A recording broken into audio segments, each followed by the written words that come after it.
법과 친해지는 제일 좋은 방법, 생생법률쇼. 안녕하세요. 진행을 맡은 김도희입니다. 오늘도 크고 작은 법률 문제로 어려움을 겪고 있는 여러분을 위한 법률 상담은 물론이고요. 세상을 들썩이게 하는 이슈들을 법적으로 풀어보는 시사 법률 토크까지 준비되어 있습니다. 법률과 관련해 궁금한 내용이 있으신 분들은 상담 전화 02557-8295번으로 연락 주셔도 좋고요. 법률방송 홈페이지에 들어오신 후에 법률상담 게시판에 문의 남겨주시기 바랍니다. 그리고 화면 아래 하단에 보이는 이메일로도 상담 문의를 받고 있습니다. 각 분야 전문 변호사가 무료로 성심성의껏 상담해 드리니까요. 많은 참여 바랍니다. 지금 이 방송은 유튜브를 통해서도 실시간으로 함께 방송되고 있습니다. 더불어서 많은 시청 부탁드리겠고요. 유튜브를 통한 소통의 창구도 활짝 열어두겠습니다. 자, 그럼 오늘 도움 말씀 주실 변호사님 소개해드리겠습니다. 법무법인 상림의 임원진 변호사 모셨습니다. 어서 오세요. 예, 안녕하세요. 임원진 변호사입니다. 오늘도 최선을 다해 상담해드리도록 하겠습니다. 네, 오늘도 억울하고 답답한 분들께 명쾌한 상담, 유익한 상담 해주시길 기대해 보겠습니다. 자, 그럼 오늘 생생법률쇼에는 어떤 사연들이 들어와 있는지 미리 한번 만나보실까요? 관리소장 교체를 원하는 입주자 대표회의 요구가 부당한가요? 사실혼 관계 아내가 외도를 저질렀어요. 연인인 줄 알았던 그녀의 배신, 마음대로 세입자 집 드나드는 집주인. 네, 이렇게 다양한 분야의 상담이 접수가 됐습니다. 잠시 후에 변호사님과 함께 속 시원한 해결책 찾아보도록 할 텐데요. 시청자 여러분께서도 끝까지 함께해 주시면 고맙겠습니다. 자, 생생법률쇼 첫 번째 순서는 판결록입니다. 신문과 방송 뉴스에 등장하는 화제의 판결을 자세히 들여다보는 순서인데요. 변호사님, 오늘은 어떤 내용 준비해 오셨을까요? 예, 자녀의 양육비를 증액해달라는 소송에서 실직 등으로 경제적 어려움이 있다는 주장에도 불구하고 법원이 양육비 증액 결정을 내린 사건입니다. 오늘 판결록에서는 이 내용에 대해 다뤄보겠습니다. 이혼한 부부 사이에서 양육비를 올려달라고 하거나 줄여달라고 할 때 갈등을 겪게 되는 경우가 있는데요. 변호사님, 먼저 이 양육비를 결정할 때 어떤 요소들을 고려하는지부터 알려주시죠. 예, 양육비는 전 배우자 간의 단순한 금전 문제라 보기는 어렵고요. 자녀의 생활환경, 다시 말해 자녀의 복리가 최우선적인 기준으로 고려돼야 됩니다. 법원은 자녀가 정당한 수준의 생활을 영위할 수 있도록 다양한 요소를 종합적으로 고려해 양육비를 결정하는데요. 부모의 소득이나 재산 상태, 자녀의 나이, 자녀가 필요로 하는 교육비, 의료비 등의 필요 비용 등이 요소가 됩니다. 말씀하신 양육비 산정 기준표는 법원에서 제시한 일종의 가이드라인인데요. 꼭 의무적으로 따라야 되는 것은 아니고 법원은 기준표를 하나의 참고 자료로 삼아서 각 사건의 구체적인 사정을 고려해서 재량을 통해서 양육비를 조정할 수 있습니다. 그러니까 양육비를 그때 이제 좀 상황에 따라서 다르게 좀 산정할 수도 있다, 이런 예. 얘기를 해주신 것 같은데, 그럼 오늘 사건 좀 더 자세히 들여다보겠습니다. 양육자가 이제 비양육자인 전 배우자에게 양육비를 좀 올려달라고 요구를 한 것 같은데, 어떤 상황의 변화가 있었을까요? 네, 그렇습니다. 양육자의 원고는 자녀의 성장에 따라 양육비가 부족하다고 판단해서 비양육자인 피고를 상대로 양육비 증액 요청을 한 사안입니다. 원고와 피고는 2013년에 협의 이혼을 하면서 당시 2살이던 자녀에 대해 원고가 양육을 하고 피고는 월 50만 원의 양육비를 지급하기로 하는 양육비 부담 조서를 작성했습니다. 그 당시에는 이제 월 50만 원이요? 네, 그렇습니다. 그런데 시간이 지나 자녀가 13살이 되자 의식주뿐만 아니라 교육비, 의료비 등의 실질적인 지출이 크게 증가하게 되었고 기존의 양육비로는 부족하다는 현실적인 어려움이 생긴 겁니다. 네. 이에 원고는 피고를 상대로 양육비 변경 심판을 청구하게 된 것입니다. 네, 2살일 때보다는 이제 13살이 돼서 의료비라든지 교육비 등이 더 많이 나가게 됐다, 이런 이유를 든 것 같은데, 그런데 이제 양육비를 지급해야 할 전 남편이 지금 실직 상태였다고 하셨거든요. 그러면 아무래도 내가 더 주고 싶어도 형편이 지금 좋지 않다, 이렇게 좀 주장을 했을 것 같아요. 어떤가요? 네, 그렇습니다. 피고 측에서는 현재 실직 상태이고 매달 150만 원 상당의 부채를 상환해야 되는 상황이었기 때문에 경제적으로 어려운 상황이라고 주장을 했습니다. 네. 그랬군요. 그러면은 뭐 어쨌든 서로 이렇게 이야기하거나 주장하는 게 좀 다른데 한 번 결정된 양육비를 이렇게 좀 바꾼다는 게 좀 쉽지만은 않을 것 같아요. 예. 일단은 근데 법원에서는 이 양육자의 증액 신청이 좀 합당하다고 본 것 같은데 그 이유는 뭔가요? 네, 그렇습니다. 우선 뭐 한 번 정해진 양육비는 뭐 당사자 간의 합의가 있으면 당연히 바꿀 수 있고요. 네. 합의가 이루어지지 않을 때 이렇게 변경 심판 청구를 하게 되는 건데요. 이번 사건에서 법원은 이제 증액 요청을 한 원고의 청구가 정당하다고 판단을 했습니다.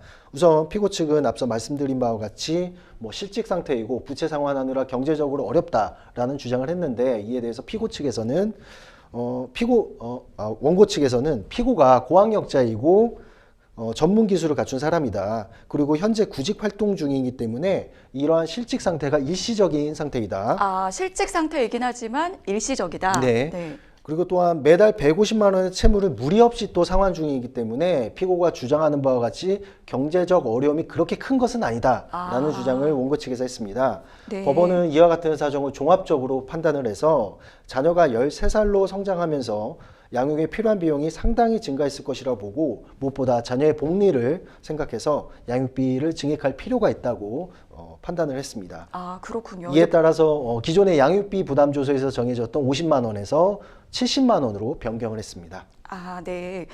원래 요구했던 게 다 받아들여진 건 아니지만 어쨌든 증액하는 쪽으로 결정이 난 것 같은데, 이 법원이 항상 이런 여러 가지 뭐 양육과 관련된 결정을 할 때 자녀의 복리를 최우선으로 고려하는 걸로 알고 있는데, 이번 판결 역시 같은 맥락이라고 볼 수 있을까요? 네, 그렇습니다.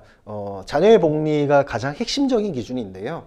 이혼 시 누가 양육자가 될지, 그리고 이후 양육비를 얼마로 정할지, 그리고 양육비를 증액하거나 감액할 필요가 있을지 판단할 때도 항상 그 중심에는 자녀의 복리가 최우선적인 기준이 됩니다.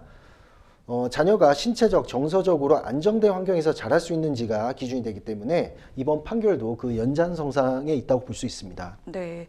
마지막으로 이제 양육비 문제로 어려움을 겪고 있는 분들이 또 시청자 여러분들 중에서도 있을 수 있을 것 같거든요. 만약에 이제 전 배우자가 줘야 할 양육비를 지급하지 않고 거부를 한다면 그럴 때는 좀 어떻게 해야 할지 또 조언 한 말씀 부탁드리겠습니다. 양육비는 자녀를 위한 권리이자 부모가 반드시 이행해야 할 법적 의무입니다. 하지만 현실에서는 비양육자가 양육비 지급을 거부하는 사례가 적지 않습니다. 이런 경우에는 가정법원에 양육비 이행명령 신청을 할 수 있고요. 법원은 상대방이 계속 불이행할 경우에는 감치명령도 내릴 수 있습니다. 그리고 최근에는 양육비 지급을 독촉하고 추심을 도와주는 양육비 이행관리원이라는 제도 역시 운영 중입니다. 지급이 이루어지지 않는다고 해서 포기하지 마시고요. 법적 절차와 제도를 적극 활용하시기를 권해드립니다. 네. 남편이 이제 양육비를 주지 않고 있는 상황이었고, 그러니까 증액을 거부하고 있었지만 실직 상태가 일시적이었고, 또 충분히 이제 150만 원의 채무를 무리 없이 상환해서 이러한 증액 신청을 받아들여준 법원의 판결 살펴봤습니다. 지금까지 판결록 함께했고요. 여러분은 지금 생생법률쇼를 시청하고 계십니다.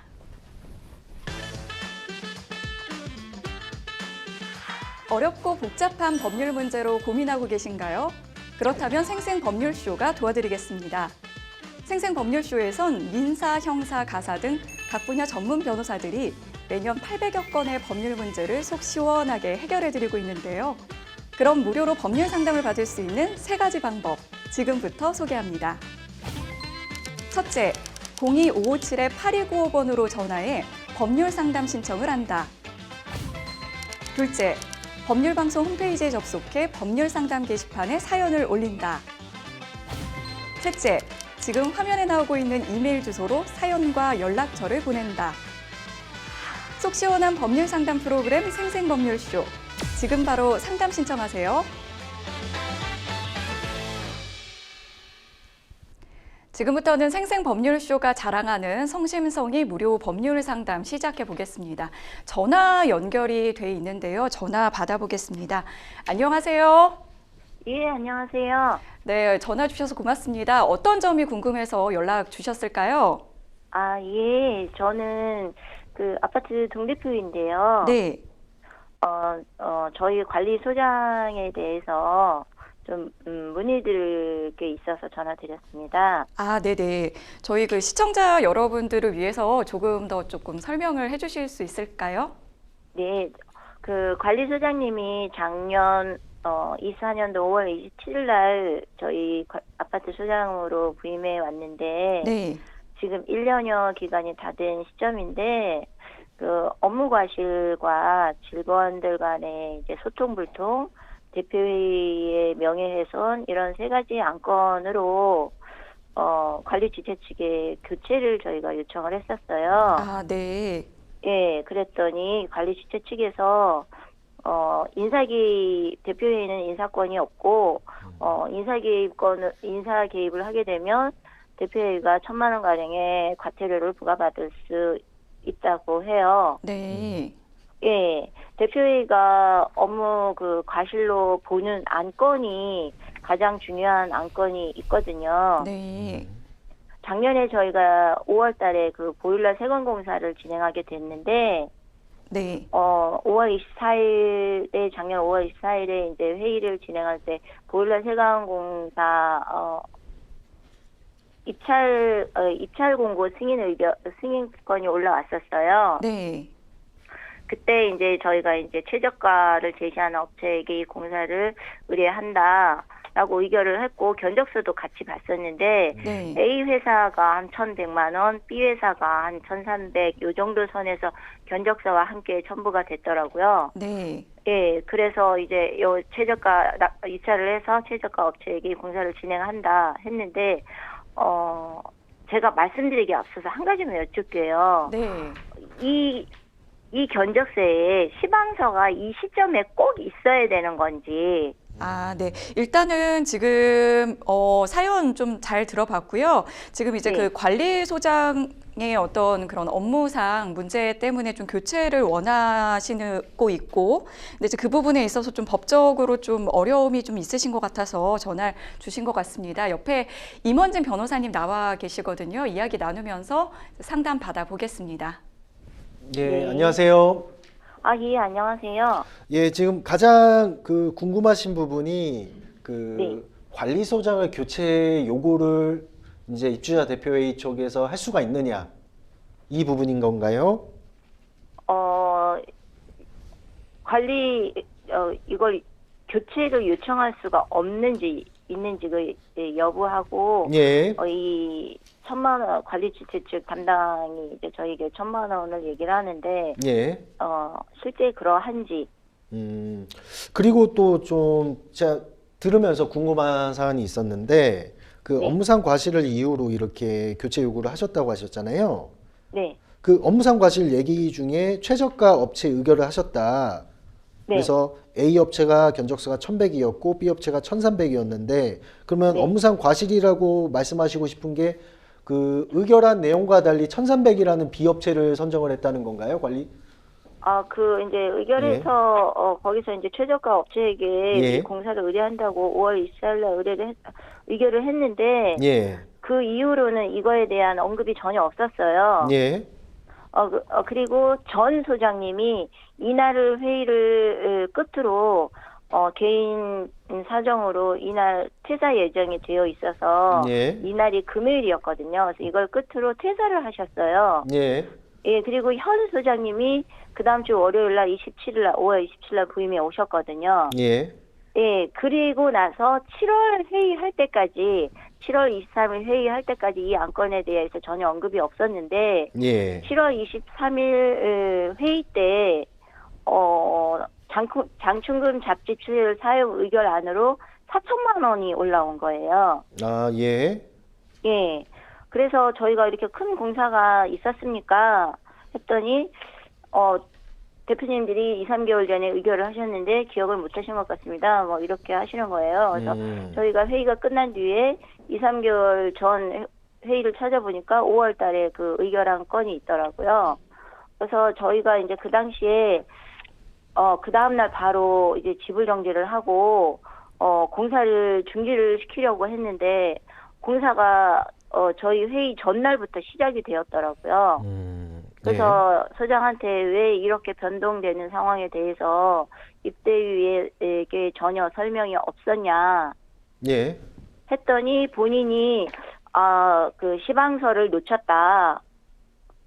전 소장님도 5월달 회의 때 시방서를 안 드린 것 같고 본인도 6월 회의 때 드렸어야 되는데 놓쳤고 7월달에도 놓쳤고 자기가 죄송하다. 그 부분은 실수한 걸 인정한다. 책임지겠다. 이렇게 해서 저희가 그 지분 정지를 풀고 공사를 진행을 했었어요. 예. 그러면서 이제 지자체 구청에 공동주택 지원과에 전화 문의를 해서 이러이러한 내용이 있었는데 문제가 없습니까? 추후에 감사 때 어떤 과태료 부분에 문제가 없겠습니까? 문의를 했더니 저희 그쪽에 이제 주무관님이 서류상에는 저희가 열람해 봤는데 전혀 문제가 없습니다. 그렇게 말씀하셔서 공사는 진행이 되었고 이제 서류상의 문제가 없지만 앞으로 이런 공사가 있으면 저희에게 그 변화되는 가정을 1,100, 1,300이었는데 갑자기 4,000이 됐는데 왜 이렇게 변했냐 했더니 원래는 밸브를 4개로 교체를 하려고 했는데 밸브가 28개를 교체하게 됐다. 예. 라고 소장님이 말씀을 하는 거예요. 그래서 32년 된 아파트니 그런 거는 충분히 이해를 하는데 그 과정이 왜 우리에게 설명이 안 되냐. 예. 앞으로 이런 일이 없게 해달라 하고 찜찜한 마음에 그냥 넘겼거든요. 예. 근데 그걸로 저희는 지금 이제 업무 과실을 로 인정받을 수 있는지 없는지 소장이 이걸로 업무 과실을 인정받을 수 있는지 없는지 업무 과실로 인정받을 수 있다면 저희가 부당 해고가 아니지 않나 라는 생각이고요. 이게 첫 번째 업무 과실로 들어가는 거고 두 번째는 이제 직원들 간의 소통인데 앞에 첫 번째 건에 대해서 변호사님의 고견을 듣고 싶습니다. 예, 일단은 첫 번째 것만 일단 요 관련돼서 한 가지만 더 여쭤볼게요. 네. 이게 보일러 공사라고 말씀하셨는데 네. 이게 장기수선 충당금 사용하는 공사였죠? 보일러 예. 공사, 세관 공사 같이 그렇죠. 했어요. 예, 예. 그 그러면 세관 공사가 밸브 공사였고. 예, 의결하고 나서 요거 그 공사업체랑 계약을 하셨을 텐데 계약 당사자로서 입주자 대표회의가 직접 이렇게 그 일방 당사자가 돼서 도급 계약을 체결하셨나요? 아니요, 저희는 그 부분에 대해서 전혀 그거를 관리소의 사무실에서 한 거 같아요. 관리소장이 이 건에 계약을 대해서, 했다는 건가요? 계약을 하셔라, 누가 나오셔라, 회장님 보고 나오셔라. 저희에게 그런 고지가 전혀 없었거든요. 요 부분은 좀 문제가 있어 보이긴 하네요. 예. 일단은 이게 장기수선 충당금 사용하는 공사의 경우에는요. 네. 그 법령에 의해서 입주자 대표 회의가 일단 의결이 있어야 되고 그 다음에 네. 직접 도급 계약의 당사자가 되어야 한다고 보고 있습니다. 근데 네. 이게 최초 의결이 있었던 거는 1,100만 원으로 의결이 있었던 건데 이게 4,000으로 약 3,000만 원이 늘어난 상태로 이제 또 공사가 일방적으로 일단 진행되고 나서 뒤늦게 의결을 해달라고 이렇게 요청해 왔던 거잖아요. 잡지출 장충금 지출 내역을 저희한테 의결하라고 한 거죠. 7월에. 그래서 요 부분에 있어서는 좀 절차적 하자가 있어 보이긴 하고요. 네. 그 다음에 입주자 대표회의의 이제 의결권 관련돼서 좀 위법한 권한 침해가 있지 않았나. 그래서 이 부분에 대해서는 좀 이렇게 구체적인 자료나 좀 더 사정을 좀 들어봐야 알긴 하겠지만 이 부분에 대해서는 좀 문제를 삼을 여지는 충분히 있어 보입니다. 그리고 이제 교체 요구에 대해서 좀 말씀을 하셨는데 일단 이제 공동주택관리법상 이제 보면은 이게 위탁 관리 방식으로 지금 이제 관리를 맡기신 거잖아요. 네, 맞습니다. 그렇죠. 그래서 위탁 관리의 경우에는 그 관리소장의 임면에 관련돼서는 이제 주택관리업자의 이제 권한으로 되어 있습니다. 그렇기 때문에 입주자 대표회의 측에서 관리주체 측에 관리소장의 그 인사에 대해서 뭐 해임을 요구한다거나 이런 징계를 요구한다거나 이런 식의 이제 요구할 법률상의 권한은 없어요. 그리고 교체도 마찬가지인가요? 그렇죠. 이게 교체는 사실상 해임과 이제 마찬가지이기 때문에 법에는 교체라는 표현은 없긴 하지만 이게 이렇게 엄격하게 해석하면은 이제 뭐 교체랑 해임이랑 뭐 뜻은 다르지 않느냐라고 이제 판단할 가능성도 있어요. 그렇지만 또 교체는 사실상 이제 해임과 또 동일하게 볼 수도 있기 때문에 이거는 이제 어떻게 볼 것인가의 문제이긴 하거든요. 근데 실질적으로 봤을 때는 교체 요구는 이제 해임과 마찬가지 이제 효과를 나타내기 때문에 좀 불이익한 조치를 요구하는 것으로서 이제 받아들여질 가능성이 높고요. 그렇기 때문에 관리소장에 이제 뭐 해임을 하지 않았다, 교체를 하지 않았다라는 이유로 이제 입주자 대표회의 측에서 그 관리 주체 측의 뭐 위탁 관리 계약을 뭐 임의로 해지한다거나 뭐 이런 식의 조치는 좀 하기 어렵습니다. 네. 그리고 이제 이게 법에서는 공동주택관리법 65조의 3에 입주자 대표회의 및 입주자 등은 부당한 업무 감소 등을 목적으로 주택관리업자에게 관리사무소장 및 근로자에 대한 해고, 징계 등 불이익 조치를 요구해서는 안 된다라고 또 이제 명백하게 규정이 되어 있어서 네. 이 부분에 있어서 이제 인사 조치를 이제 요구하시는 거는 좀 어려울 수 있습니다. 예. 근데 이 부분에 관련돼서 위탁 관리 계약서 내용도 좀 봐야 될 필요가 있고요. 네. 예. 정확하게 어떠한 형식으로 이제 계약을 맺었는지 그 부분도 좀 봐야 될 필요가 있습니다. 그리고 직원들 소통 불능 뭐 이런 거를 이제 또 얘기를 하셨다고 했는데 그건 또 네. 무슨 내용이시죠? 아, 이 부분은요. 예. 소장님이 좀 똑같은 말이어도 이렇게 아다르고 어다르고 좀 그런 게 있잖아요. 예, 예. 네, 저희가 600세대밖에 안 돼요. 사동이거든요. 예. 예, 그래서 직원들이 많지 않은데 경비 아저씨를 쉽게 이제 일방적으로 잘못이 없음에도 주민들하고 전혀 문제 없고 청결하게 잘 하고 있음에도 본인이 이 해고 명령을 하는 거예요. 경비원들 같은 경우는 뭐 3개월, 6개월 이렇게 단기간 계약이 연장이 되잖아요. 예, 예. 이제 그 시점 되면은 해고 통보를 하고 사실상 이제 경비원들은 소장이 인사권이 저희가 없는 걸로 알고 있거든요. 네. 그 경비업체에서 인사권이 있는 거지 소장이 인사권이 없는 걸로 알고 있음에도 직간접적으로 영향을 많이 미치는 것 같고 또 이제 그렇게 하는 과정에서 전적으로 본인의 주관임에도 불구하고 입대위에서 교체하라 했다. 입대위에 요청이 있었다. 이렇게 말을 하니까 경비원들도 아무 말을 못하고 그냥 억울하게 그냥 나가는 사례들이 허위 사실을 유포했다 뭐 이런 달에도 거네요. 예. 있었고 최근에도 있었고요. 예. 그보다도 지금 격리주임이 현재 이달 말이 4월 2년 계약 종료 시점이에요. 이달 4월 말이. 예. 그래서 2년 되셨는데 주민들하고도 전혀 문제가 없고 그동안에 민원 사례도 없었는데 소장님이 일방적으로 계약일까지만 하고 나가시라. 본인과 맞지 않는다. 나와 맞지 않는다. 일은 잘하시는데 나와 맞지 않는다. 그 소장님이 5월에 나가신다고 하시지 않았나요? 계약 만료 기간이? 소장님이 5월 27일이에요. 근데 그런데 이제 그 한 달을 그러니까 이 격리주임님이 너무 억울하니까 저희 입대위에 이걸 또 마찬가지로 격리주임한테도 대표회의에서 요청했다. 대표회의가 결정한 부분이다. 의사다 하니까 격리주임이 저한테 연락이 온 거예요. 대표님이 제가 혹시 실수했나요? 소장님이 이번 달까지만 하고 나가라는데 대표님들이 의결하시는 상황이라는데 그래서 저희는 전혀 알지 못하는 내용인데 그래서 지금 괘씸죄에 걸린 거예요. 쉽게 말해서 격리주임이 대표들한테 그 말을 했다. 조용히 안 나가고 또 주민들한테 또 그런 사실을 소장이 일방적으로 자기 마음대로 인사권도 휘두르고 경비원들한테도 거의 반말식으로 아버지 뻘 되는 분한테 반말식으로 직업 그 업무를 지시하고 해라 이거 해라 막 이런 식으로 하고 본인한테도 마찬가지고 그 직장 내 괴롭힘이라고 하죠. 사무실에 3분밖에 없는데 그 실장도 일하는 사람도 같이 있는 사람도 본인이 이 지인을 데리고 온 거예요. 전 직장에서 같이 일하던 분을 데리고 왔는데 둘이서만 계속 소통을 하고 이 격리주임은 몇 달째 지금 왕따를 시키고 투명인간 취급을 하고 그러니까 상당히 괴로워하다가 이번에 이제 억울한 생각이 저희한테 이제 알렸던 것 같은데 예. 그래서 저희는 지금 이 격리주임을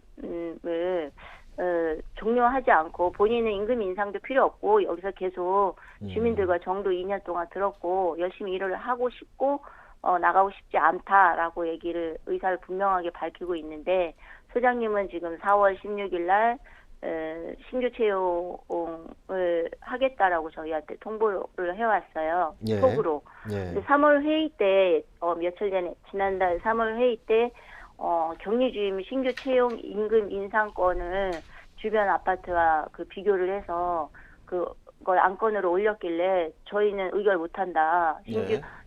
현재 격리주임이 열심히 임금 인상도 필요 없고 열심히 일 잘하고 있는 사람을 구태여 우리가 임금 인상을 해줘가면서 직원을 교체할 필요를 못 느낀다. 그래서 의결 못하겠다. 그렇게 3월 27일 날 분명히 했는데도 그저께 톡이 올라온 거예요. 예. 톡상으로 가의결을 해달래요. 직원을 4월 16일 날 채용을 할 테니. 그러니까 저희 의사를 완전 무시하는 거죠. 예. 일단은 그 관리 주체 측에서는 어떠한 반응이던가요? 격리 주임 관련돼서는? 소장과 동일한 의견이에요. 그래요?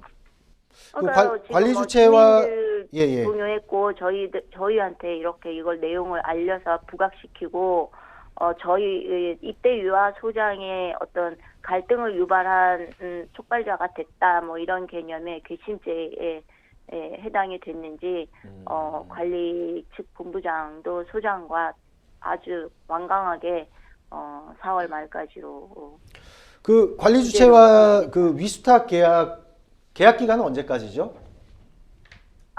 관리 주체 측가요? 예. 내년 4월이요. 내년 4월. 네. 아직 1년 정도 남았네요. 일단 말씀하신 거 잘 들었고요. 일단 격리주임 이게 위탁 관리 방식이기 때문에 격리주임 관련돼서도 결국엔 관리 주체 측의 이제 그 인사 노무 영역에 해당합니다. 원칙적으로요. 그렇기 때문에 그 입대위 측에서 이제 유지를 해달라라고 이제 일방적으로 요구를 할 수 없는 상황이고요. 저희가요? 그렇죠.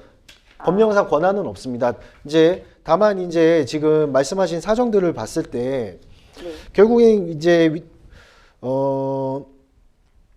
이미 그 격리 주임께서 그 아파트 요쪽 지금 하고 계신 아파트 회계 업무에 익숙하신 상황이시고 또 이제 임금 인상도 하지 않은 상황에서 연장을 하고 싶어하는 의사가 또 명백하고 또 입대위 측에서도 좀 그에 동일한 입장이신 거고요, 그렇죠? 네네. 근데 이에 대해서 소장 측에서 오히려 이제 입대위 측에서 보시기에는 좀 거짓된 말들로서 지금 허위 사실을 계속 유포하면서 입대위 측에서 오히려 격리를 바꾸고 싶어 한다라고 지금 퍼뜨리고 있다고 한 거잖아요. 네. 예. 그러면 이런 부분에 대해서 좀 객관적인 자료를 취합을 하셔서 관리주체 측에 좀 이야기를 해보신 적이 있나요? 아니면 그냥 해봤어요. 그럼에도 불구하고 믿지 못하겠다? 뭐 말도 꺼내지 못하게. 요게 그래서 말씀 중에 죄송한데요. 그래서 격리주임님이 고용보험센터도 갔었고 그 부당해고 건이나 이제 이런 걸로 갔었는데 고용보험센터에서는 계약직이기 때문에 자기네 측에서는 어떤 해줄 수 있는 답변이 없다. 그러면서 연결을 해준 곳이 노동부의 노동부 쪽으로 연결을 해줬대요. 거기를 그쪽으로 가보라고.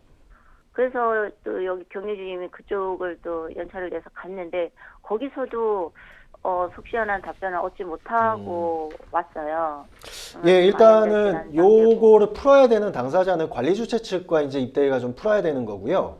네. 결국은 이제 위수탁 관리 계약의 당사자는 입대위랑 이제 관리주체 그쪽이잖아요. 그렇죠? 그래서 요거를 풀어야 되는 이제 당사자는 이제 상대방 관리주체 측과 이제 풀어야 되는 상황이고. 이게 원칙적으로 이게 위수탁 계약 같은 경우에는 위임 계약의 법적 성질을 갖고 있어요. 그래서 원칙에 따르면 이제 민법상 위임 계약은 언제든지 당사자가 자유롭게 해지가 가능한데 요게 아파트 관리와 같은 위수탁 계약의 같은 경우에는 이제 법원에서는 주택법과 같은 관련 법령을 고려해 봤을 때 이거는 일반적인 위임 계약과 달리 입주자들의 이익과도 이제 직결된 부분이기 때문에 뭐 맘대로 이제 임의 해지는 할 수 없고 계약서 등에 이제 나타난 해지 사유가 있을 때 이제 해지가 가능하다라는 이제 이렇게 보고 있습니다. 그래서 이제 정확하게 위수탁 계약서 내용을 좀 보면서 좀 얘기를 해야 되는 상황인 것 같고요. 그 다음에 두 번째로 말씀드리고 싶은 거는 결국 위임 계약이라는 거는 결국엔 이제 일을 맡아서 성관주의 의무를 다해서 이제 일을 수행을 해줘야 되는 거고 당사자들 간의 이제 신뢰관계 유지가 가장 중요한 부분인데 지금 상황에서는 좀 신뢰관계 유지가 좀 어려운 상황으로 계속 가고 있지 않느냐라고 좀 보여요. 그래서 특히나 뭐 허위사실이나 어떤 그다음에 뭐 직원들 뭐 직장 내 괴롭힘이라든가 뭐 이런 상황들에 대해서 관리주차 측에서 좀 오히려 계속 눈 감고 입대위와 입대위를 오히려 좀 잘못하고 있다라는 식으로 좀 몰아가고 있는 거기 때문에 좀 객관적인 자료를 좀 취합을 하셔서 이 부분들을 좀 정리를 하신 다음에 좀 계약서 내용을 좀 그것보다 제일 먼저 봐야 될 건데 계약서 내용을 봐야 됩니다. 그렇지만 이제 신뢰관계 훼손을 이유로 해지 주장도 가능해 보일 수 있는 사안이지 않나 좀 생각을 해볼 수가 있어요. 지칠까요? 예, 예. 그게 그렇게 돼야 결국엔 아직 위수탁 계약이 1년 정도 남은 상황이기 때문에 상대방에게 좀 움직이게 할 수 있는 동력은 결국엔 계약 연장이잖아요. 상대방. 그렇죠. 예. 근데 아직 1년이 남았으니까 이렇게 좀 자기들이 좀 이렇게 움직이지 않는 그런 모습도 있는 것 같아요. 그래서 이러한 사정이 있어서 우리는 너희들과 좀 해지할 수도 있다라는 좀 액션을 보여주셔야 그쪽에서도 좀 움직임이 있지 않을까 좀 생각이 드네요. 그래서 좀 자세한 내용은 좀 계약서 내용을 봐야 될 것 같아요. 죄송하지만 예. 네, 네. 네. 어떻게 좀 궁금하셨던 부분은 좀 해결이 되셨을까요? 네, 많은 도움이 되었습니다. 네. 네, 저희가 시간 관계상 여기서 마무리를 짓도록 하겠습니다. 추가적으로 또 궁금한 게 있으시다면 나중에 다시 전화 주시거나 아니면 이제 법률적인 그런 좀 조언을 들으러 직접 한번 상담을 다녀보시는 것도 좋을 것 같습니다. 네, 오늘 네, 전화 상담은 여기까지 듣겠습니다. 네, 감사합니다. 네.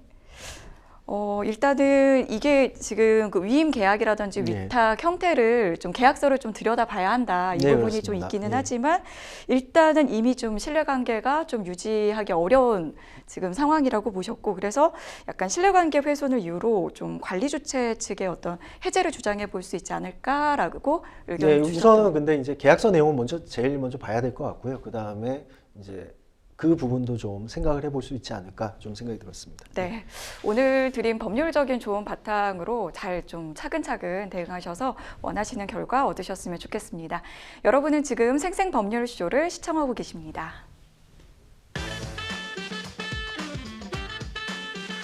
어렵고 복잡한 법률 문제로 고민하고 계신가요? 그렇다면 생생법률쇼가 도와드리겠습니다. 생생법률쇼에선 민사, 형사, 가사 등 각 분야 전문 변호사들이 매년 800여 건의 법률 문제를 속 시원하게 해결해드리고 있는데요.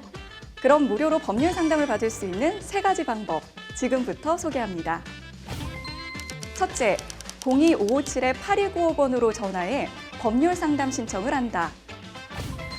둘째, 법률방송 홈페이지에 접속해 법률 상담 게시판에 사연을 올린다. 셋째, 지금 화면에 나오고 있는 이메일 주소로 사연과 연락처를 보낸다. 속 시원한 법률 상담 프로그램 생생법률쇼. 지금 바로 상담 신청하세요. 이번에는 법률방송 이메일을 통해 들어온 여러분의 고민을 해결해 드리겠습니다. 어떤 사연인지 함께 보시죠. 아내와는 소개팅으로 만나서 석 달 정도 연애를 했고 서로 잘 맞아 바로 동거했습니다. 양가 부모님도 허락하셨고요. 그렇게 산 지 2년 됐습니다. 제가 작년에 자격증 시험 때문에 회사를 그만두고 이직하느라 결혼식은 미룬 상태인데요. 서로 올해 연말쯤 결혼식을 하자는 얘기는 한 적이 있었습니다. 근데 요즘 아내의 행동이 수상해서 몰래 휴대폰을 받다가 외도 중이라는 사실을 알았습니다. 상대는 1명도 아니고 2명이었고 그중에 1명은 아내가 동거 중인 사실을 알고 있기까지 하더군요. 사실 결혼한 사이도 아니고 동거 중에 외도를 알았으니 다행이라며 마음을 다잡으려 했지만 한 번씩 배신감에 치가 떨렸습니다. 이대로 결혼을 하고 평생 같이 살 수는 없을 것 같아서 헤어지려고 하는데요. 아내는 외도에 대해선 인정하면서도 휴대폰을 몰래 본 사실 가지고 저에게 의부증이 있다고 뭐라고 하네요. 결국 소송을 생각하게 됐는데 저에겐 아내가 외도한 증거가 딱히 없습니다. 아내와 주고받은 메시지 정도로 외도를 증명할 수 있을지 모르겠습니다. 또 사실혼 상황에서도 외도로 인한 위자료 청구가 되는지 상간남들에게도 위자료 청구가 가능할지 궁금합니다. 머리가 많이 복잡한데 제가 지금부터 어떤 준비를 해야 할지 조언 부탁드립니다. 네, 사실혼 아내 외도. 일단 이혼이 가능한지 좀 그것부터 좀 궁금하거든요. 어떤가요? 뭐 사실혼의 경우 이제 법적 표현은 이혼은 아니지만 이제 네. 사실혼의 해소라고 해서요. 이혼에 준하는 이제 효과들이 있습니다. 예.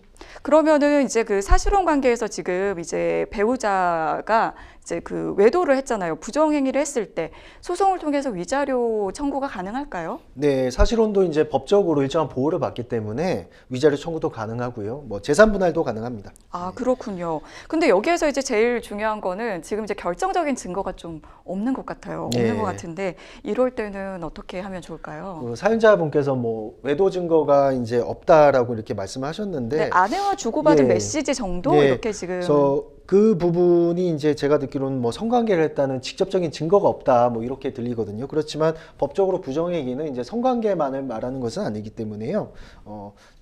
사실혼 배우자와 이제 상간남 사이에 뭐 문자 메시지, 애정이 담긴 문자 메시지나 데이트 정황이 담긴 뭐 사진, 뭐 녹취, 뭐 이런 것들이 확보가 됐다면 외도 사실 입증하는 데 활용할 수 있습니다. 네, 그리고 이제 외도로 인한 위자료 청구 외에도 상간남들에게도 위자료 청구를 지금 고민하고 계시는데 지금 이제 그 상대가 한 명이 아니고 두 명이고 예, 예. 그 중에 한 명은 아내가 사실혼 관계에 있었다는 점을 몰랐던 것 같거든요.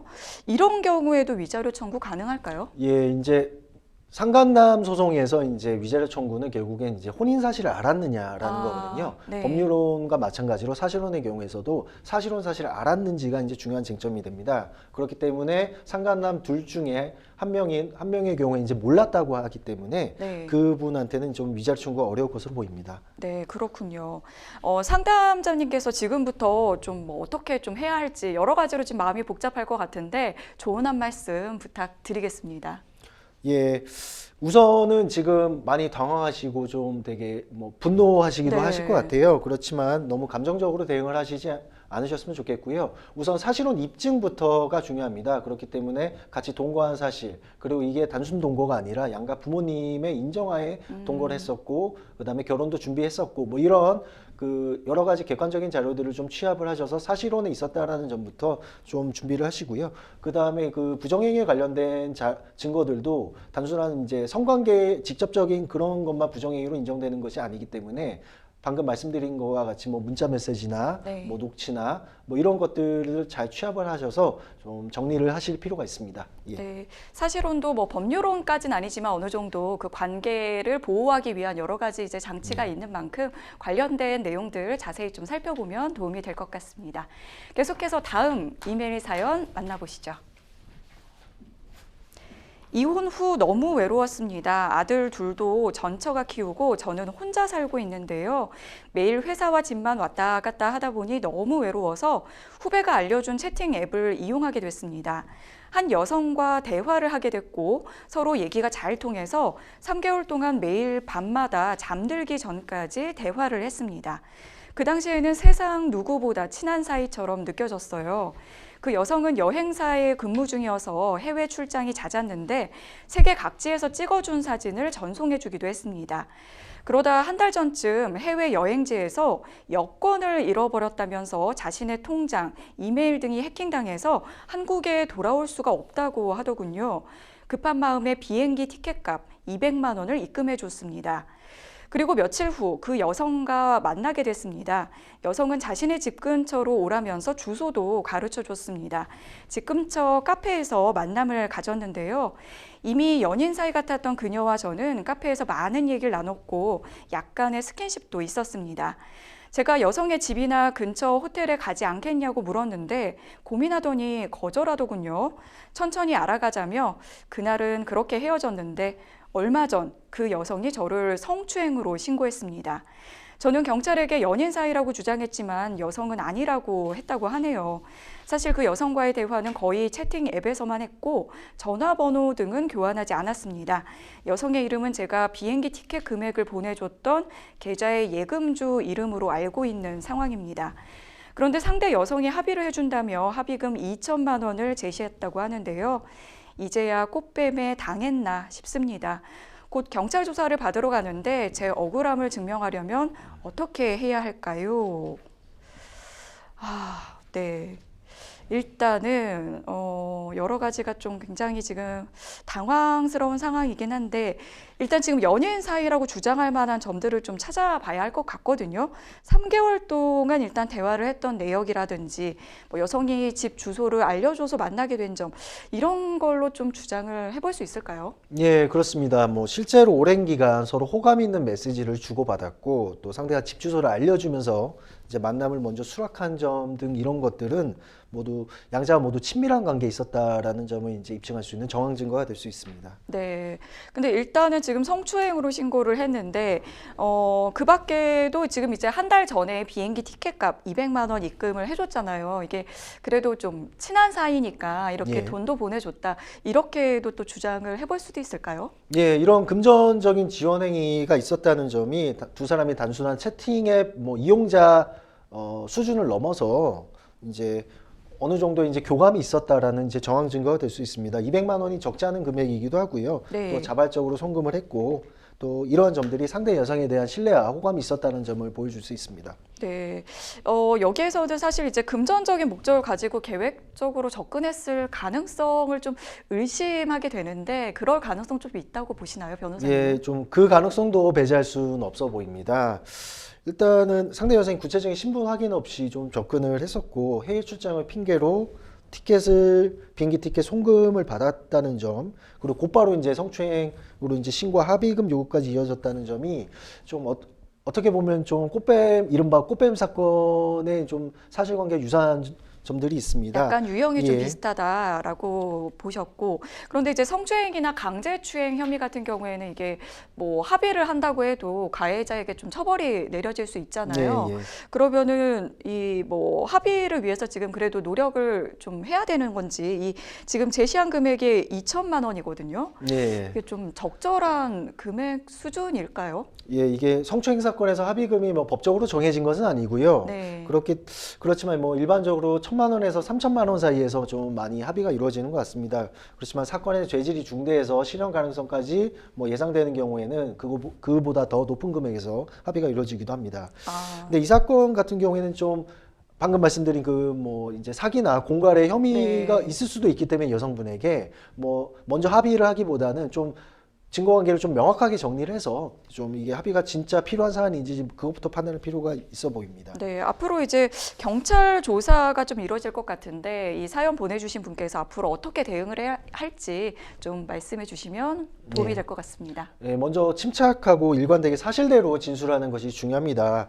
뭐 대화 내용, 그 다음에 송금 내용, 만난 경위 등을 객관적인 자료로 정리해서 제출하시고요. 상대방의 행동이 좀 오히려 이상한 점들이 있었다라는 점에 대해서도 구체적으로 진술하실 필요가 있습니다.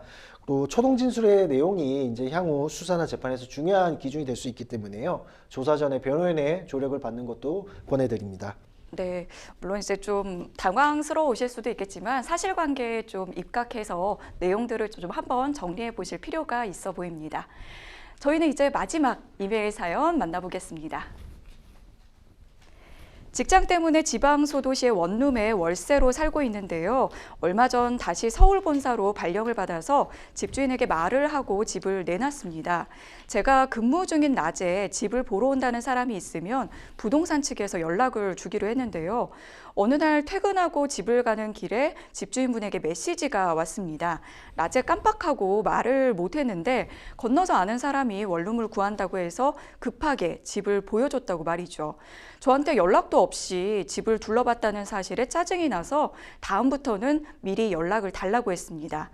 그리고 얼마 후 퇴근을 하고 집에 왔는데 창문이 열려 있고 방과 베란다 불이 켜져 있는 겁니다. 빌트인 냉장고 문이 제대로 닫히지 않아서 안에 있던 식재료와 얼린 식품들이 다 녹아 있었고요. 처음에는 도둑이 들었나 싶었는데 없어진 물건은 딱히 없었습니다. 설마 하고 집주인에게 연락해 보니 낮에 집 보러 온다는 사람이 있어서 여러 번 전화를 했는데 제가 받지 않아서 급하게 보고 갔다고 합니다. 1년 반 전 이 집을 계약할 때 집주인이 만일의 사태에 대비하기 위해 건물 내 모든 원룸에 마스터키를 갖고 있다는 얘기를 했는데요. 이렇게 마음대로 드나들 줄은 몰랐습니다. 게다가 제가 계약 기간을 다 채우지 않고 나가는 걸 그냥 봐줬다면서 새로운 세입자 빨리 나타나면 서로 좋은데 왜 그러냐며 비아냥거리더군요. 화가 난 저는 계약 만료 때까지 새로운 세입자가 없으면 남은 월세는 내가 지불할 테니 마음대로 집에 들어오지 말라고 했습니다.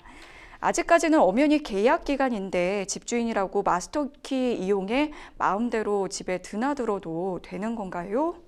라고 사연 주셨네요.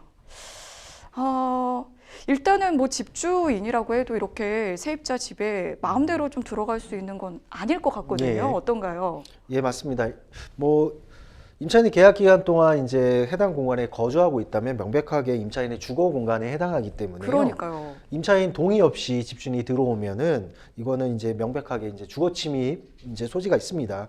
그래서 임차인이 외출 중이거나 부재 중이라는 이유로 사전 연락 없이 임의로 출입을 한다면 방금 말씀드린 것처럼 이제 주거 침입죄에 해당할 수 있습니다. 그렇군요. 지금 이제 그 관리하고 있는 모든 원룸에 이 마스터키를 집주인분이 갖고 있는데 뭐 이 부분 자체는 이제 문제 소지가 없는 걸까요? 마스터키를 갖고 있는 것 자체가 불법인 것은 아닙니다. 네. 다만 그 마스터키를 사용할 수 있는 범위는 제한적인데요. 뭐 예를 들어 화재나 누수, 뭐 도난 같은 긴급 상황이 발생했을 때는 임차인 동의 없이도 출입을 할 수 있겠지만 뭐 이제 사연에서 나타난 것처럼 집을 보여주기 위해 무단으로 들어가기 위해 마스터키를 사용한다. 이거는 좀 그 허용 범위를 넘어선 행위라 보입니다. 그러니까 긴급한 필요가 있을 때 한해서 제한적으로 사용이 돼야 되는데 지금은 좀 그렇지 않은 것 같아 보인다. 이렇게 얘기를 해주셨고 그러면은 지금 이제 계속해서 지금 이런 일이 반복된다면 말씀해 주신 것처럼 주거 침입죄로 신고를 해도 될까요? 예, 뭐 실제로 이제 이런 사연과 유사한 사례로 이제 네. 주거 침입죄로 고소를 해서 이제 임대인분께서 이제 처벌받은 사례도 있습니다. 아, 그렇군요. 그러면은 이제 이 부분에 대해서는 이제 내 허락 없이 마음대로 집에 들어왔다. 이 부분을 좀 증명을 해야 될 것 같은데 어떤 부분들을 좀 준비하면 좋을까요? 예, 우선 뭐 객관적인 자료를 준비를 해야겠죠. 뭐 현장 상황을 사진이나 뭐 영상으로 남겨놓으시는 것도 추천드리고요. 그다음에 그 임대인분과 이제 통화를 녹취를 하신 그 녹취록도 이제 자료가 될 수 있습니다. 그다음 뭐 CCTV나 문자 메시지, 그다음에 뭐 직접 뭐 임대인이 보여주진 않고 요즘은 뭐 다 공인중개사 통해서 보여주는 경우가 대부분이니까 공인중개사의 진술도 녹취하는 것도 하나의 방법이 될 수 있겠습니다. 아, 그렇군요. 지금 이제 너무 이제 화가 나가지고 이제 계약 만료 때까지 새로운 세입자 없으면은 내가 남은 월세 내가 지불할 테니까 이렇게까지 얘기를 하셨거든요. 이 계약 만료 전에 이제 집을 빼는 경우들이 있잖아요. 예, 예. 그러면 이제 이 남은 기간 동안에 다음 세입자를 좀 구하지를 못했을 경우에 그 계약 만료 시점 때까지의 월세를 지불해야 될 뭔가 의무가 있는 건가요? 예, 뭐 임대차 계약의 경우 이제 계약 기간까지는 실제 거주 여부와 상관없이 임차인은 이제 월세를 지급해야 될 의무가 있는 거고요. 다만 이제 임차인과 임대인 사이에 합의가 돼서 계약을 조기에 해지하기로 한 경우에는 그때부터는 이제 월세를 지급할 의무가 없습니다.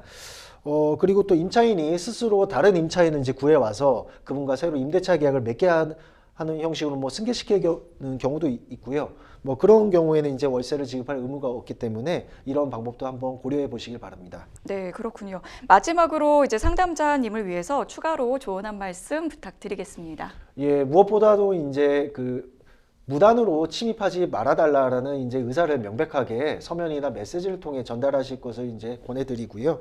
가능하다면 이제 추후에 이런 이제 상황이 뭐 반복적으로 발생하지 않게 공인중개사를 통해서 미리 일정을 조율하자라는 식으로 이제 제3자를 통해서 같이 좀 조정을 하는 방법도 생각해 볼 수 있겠습니다.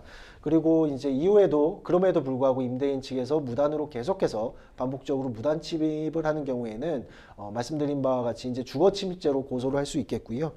주거는 이제 사생활의 핵심 공간이기 때문에 무단 출입은 단순한 예의가 아니라 명백한 권리 침해라는 사실을 좀 잊지 않으셨으면 합니다. 예. 네, 생생법률쇼 어느덧 마칠 시간이 다 됐는데요. 오늘 함께해 주신 임원진 변호사님 고맙습니다. 네, 감사합니다. 네, 저희 무료 법률 상담 진행하고 있습니다. 많은 분들 답답한 문제들 있으면은 저희에게 사연 보내주시기 바라겠습니다. 자, 저희가 준비한 소식은 여기까지입니다. 시청해 주신 여러분 고맙습니다.